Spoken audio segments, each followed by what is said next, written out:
नमस्कार दर्शक बंधु मु कपिलेश्वर मल्लिक मोर यूट्यूब चैनल को समस्त को स्वागत। बहुत दिन पर आज वीडियो करुछि कारण समय अभाव। आमे गत पर्यायर विदग्ध चिंतामणि मंगलाचरण को आलोचना करथिले 12 पद पर्यंत। आज सेठू आउ थरे आलोचना करिबा। औषधि सानन हेमा गुछि पाद धरी ओ करिबियालो दासी डाकिले किशोरी हे औदार्य गांभीर्यादिनी पुण पदाश्रिते औषध से मोर तुम्भे बस हेब सते हे अनंत कोटि ब्रह्मांड ईश्वर अकैतव करुणा को परस्परे कर हे अनंत सिद्धि मोहर तुम्भ पदार्जित अविघ्ने हेउ सर्वदा आज्ञा कर दत्त हे औषधि शासन हे मागुछि पाद धरी औषधि समान चंद्र हे चंद्रानन प्रभु मते एतिकी कृपा कर मु तुम्भर पाद धरी मागुछि बा प्रार्थना करुछि। मु राधांकर दासीटी हेबी राधांकर अर्थात रागानुगा भक्ति रे राधांकर दासी हेबा पई जे अभिप्सा रहिछि ताहा एठारे कवि प्रकाश करुछंती प्रभुंक निकटरे। औदार्य गांभीर्यादि निपुण पदाश्रिते औषध से मोर तुम्भे बस हव सते हे आपणक पादर औदर्य अर्थात उदारता रहिछि माधुर्य रहिछि गांभीर्य मध्य रहिछि ताहा ही हेउछि मो पई औषध जहा मोर भव ज्वर को बा रोग को औषधि तेणु तुमे कोन सतरे मोर बस हेब अनंत कोटि ब्रह्मांडर तुमे हेउछ ईश्वरी बा ईश्वर निच्छक निष्कपट करुणा कर प्रभु कारण अनंत सिद्धि तुमर पादरे आश्रित होइछि तेणु मु सही पादरे आश्रा करुछि मोर अनंत सिद्धि तुमे पूर्ण कर मु जेते बेले तुम पादरे आश्रित होई जिबी एहा ही आज्ञा कर प्रभु एहा ही आज्ञा कर। परवर्ती पद कामना कल्पतरु चिंतामणि नाम कल्पुछि कवित्व वर्णि तव प्रेम हे खगपति पूर्ण कर ए मोर मानस क्षिति पावन मंगल बनेबी तु जस हे गुण ग्राहके पाइबे चिंतिला सुप्रेम गीत हे विदगध चिंतामणि नाम हे घृणारे घोषिले नरे पाइबे निर्वाण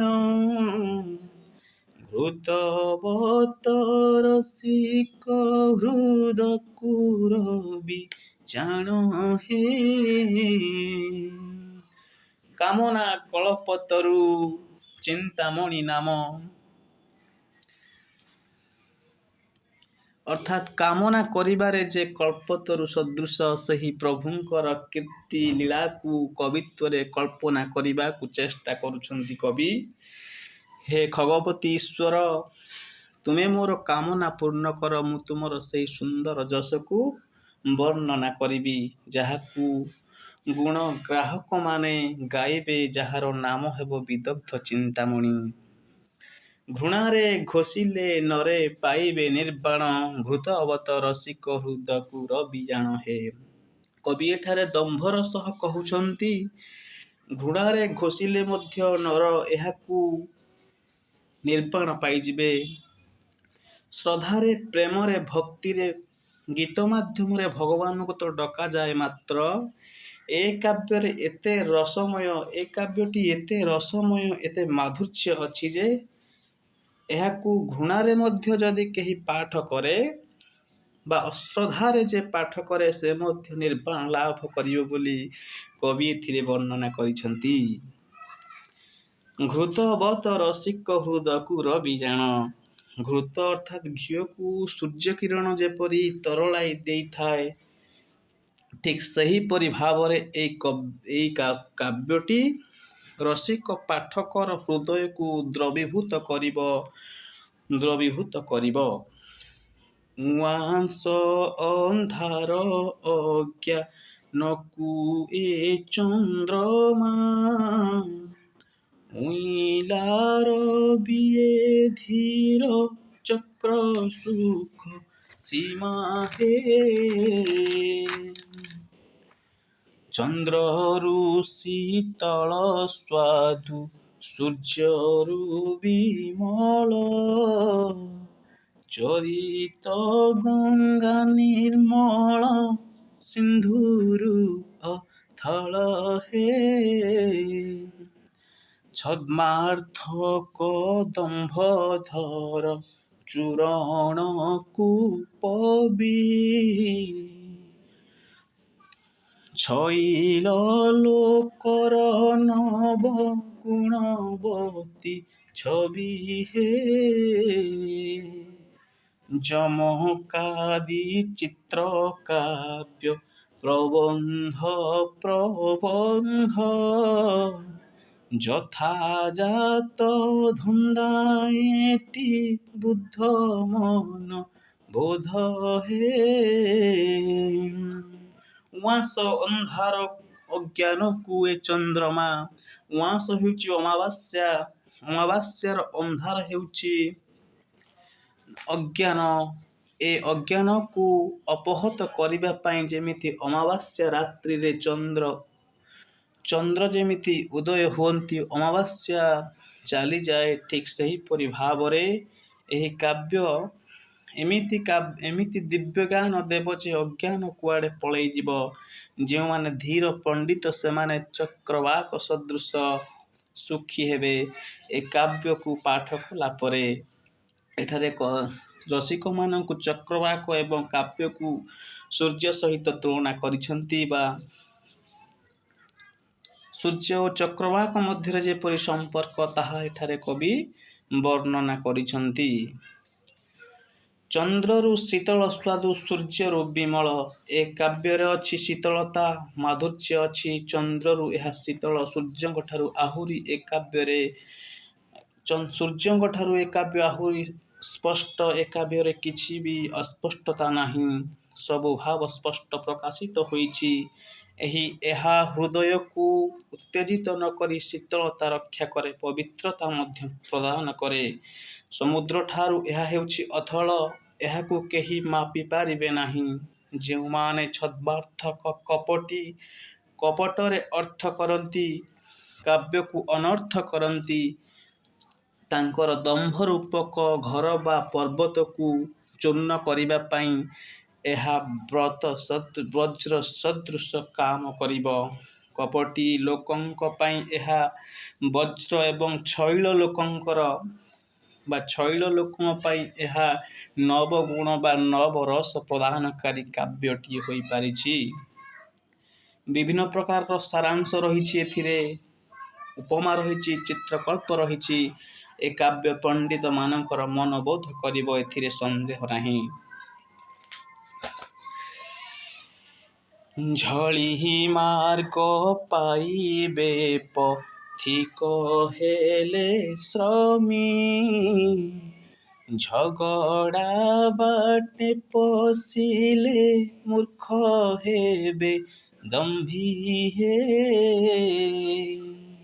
ନ୍ୟାୟାଦି ଶାସ୍ତ୍ର ପୁରାଣ ଦେବାଗମ କାବ୍ୟ ନ୍ୟାସ କଲା ଲୋକର ଏ ହୋଇବଟି ଭାବ୍ୟ ହେ। ଟାଣ ଚଣା ଚର୍ବଣ ନାରଦ କଲା ପରି ଟେକ ଓଜ ଭାଜିବ ବଶ୍ୟ ଶ୍ରମ କରି ହେ।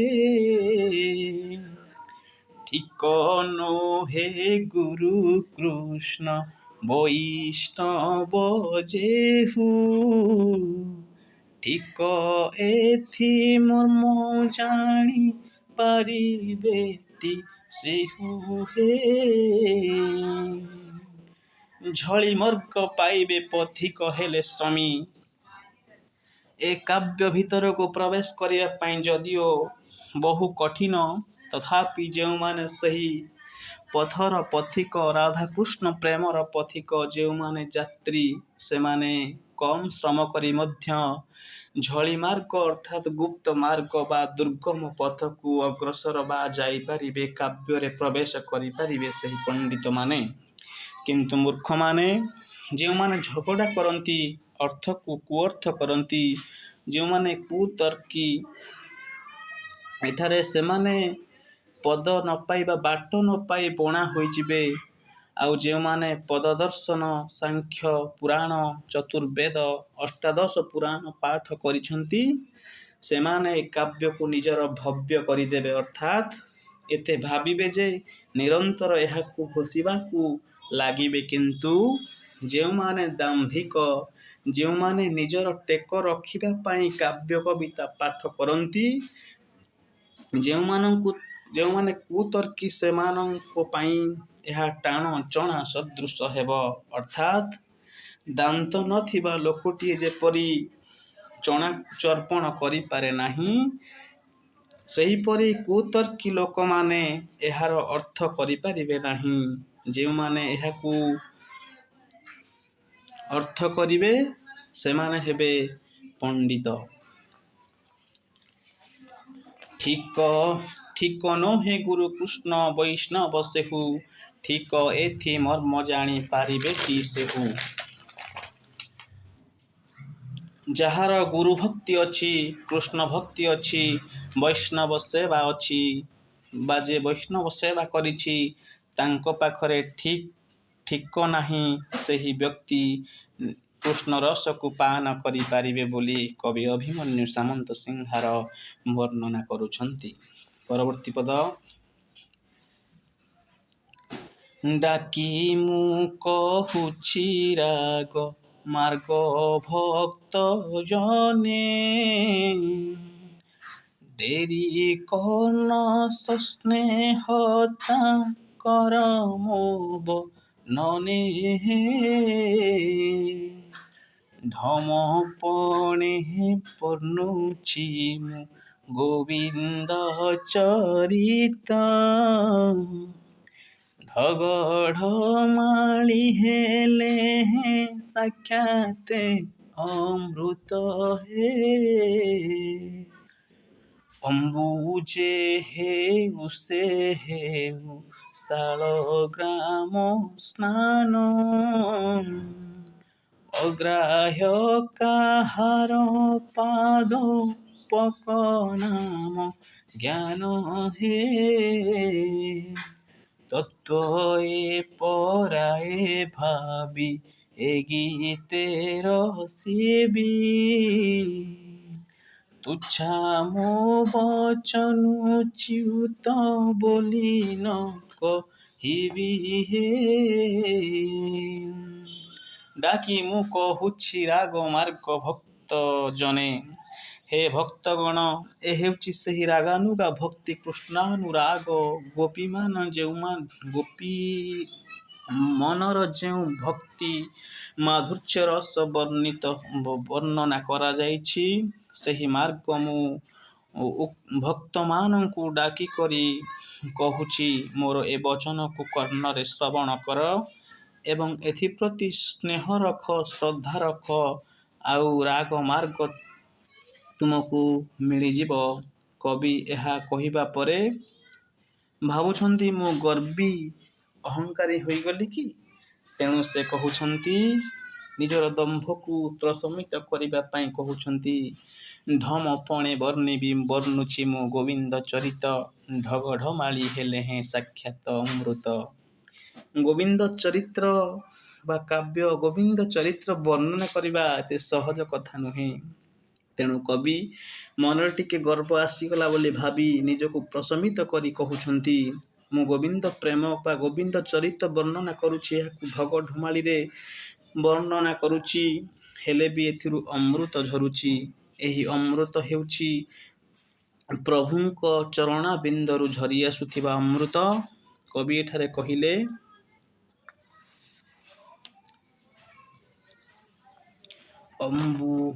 ଅମ୍ବୁ ଯେ ହେଉ ସେ ହେଉ ଶାଳଗ୍ରାମ ସ୍ନାନେ, ଆପଣ ଜଳ ଯେଉଁଠାରୁ ଆଣନ୍ତୁ, ପୋଖରୀରୁ ଆଣନ୍ତୁ, ନଦୀରୁ ଆଣନ୍ତୁ, ନାଳରୁ ଆଣନ୍ତୁ, ସମୁଦ୍ରରୁ ଆଣନ୍ତୁ, ଯେଉଁଠାରୁ ବା ଆଣନ୍ତୁ, କିନ୍ତୁ ଯେତେବେଳେ ଶାଳଗ୍ରାମ ଶିଳାକୁ ସେଥିରେ ଜଳରେ ସ୍ନାନ କରିଦିଅନ୍ତି, ତାହା ଚରଣାମୃତ ହୋଇଯାଏ।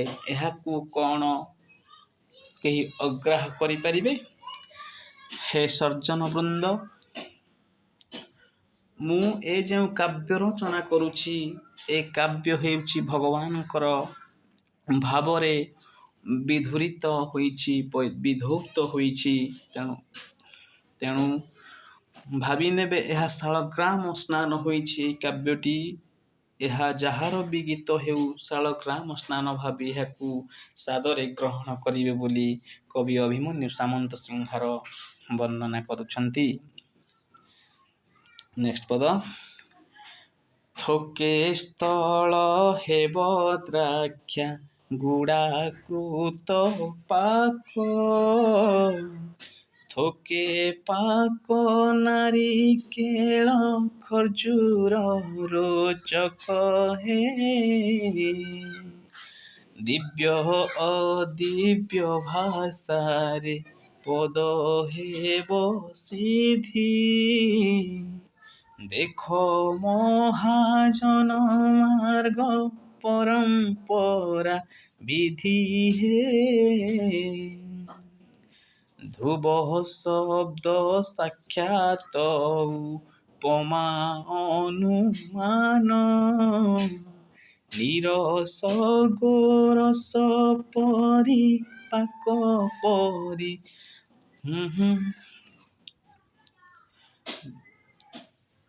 ନିରସ ଗୋରସ ପରିପାକେ ପରି ହୋଇ, ନିଷ୍ଠା ବେଳୁ ବେଳ ବୃଦ୍ଧି ହେବ ସ୍ୱାଦୁଗ୍ରାହୀ ହେ। କବି କହୁଛନ୍ତି, ଏହି କାବ୍ୟକୁ ଯେ ପଢ଼ିବେ, ଥୋକେ କିଛି ଲୋକ ଅଙ୍ଗୁର ରସ ପାନ କଲା ଭଳି କିଛି ଲୋକଙ୍କୁ ଲାଗିବ, ଆଉ କିଛି ଲୋକଙ୍କୁ ଦ୍ରାକ୍ଷା ଗୁଡ଼କୃତ ଅର୍ଥାତ୍ ଦ୍ରାକ୍ଷା ଅର୍ଥ ଅଙ୍ଗୁର ସଦୃଶ ଲାଗିବ। ଏହା ଗୁଡ଼ ସହିତ ପାକ ହୋଇଥିବା ସୁନ୍ଦର ଖାଦ୍ୟ ପ୍ରସ୍ତୁତ ହୋଇଥାଏ। ଯେଉଁ ପଦାର୍ଥରେ ଯାହା ହେଉଛି, ଥୋକେ ହେଉଛି ଦ୍ରାକ୍ଷା ମତଲବ ଅଙ୍ଗୁର, ଗୁଡ଼ ଏବଂ ଖଜୁର ମିଶ୍ରିତ ଏକ ପାକ ପ୍ରସ୍ତୁତ ହୋଇଥାଏ, ଯାହା ଖାଇବା ପାଇଁ ବହୁତ ସୁନ୍ଦର ଲାଗେ। ସେହିପରି ଏ କାବ୍ୟଟି ହୋଇଛି। ତେଣୁ ଥୋକେ ବା କିଛି ଲୋକଙ୍କୁ ଏହା ନାରିକେଳ ସଦୃଶ ଲାଗିବ, କିଛି ଲୋକଙ୍କୁ ଏହା ଅଙ୍ଗୁର ସଦୃଶ ଲାଗିବ, ଆଉ କିଛି ଲୋକଙ୍କୁ ଏହା ଖଜୁର ପରି ଲାଗିବ।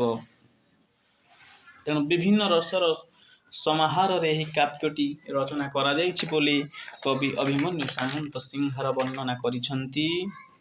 ଏଥିରେ ଦିବ୍ୟ ଓ ଅଦିବ୍ୟ ଭାଷା ମିଶି ରହିଛି, ଅର୍ଥାତ୍ ସଂସ୍କୃତ ଓ ପ୍ରାକୃତ ଭାଷା ମିଶିଛି ଏହି କାବ୍ୟରେ।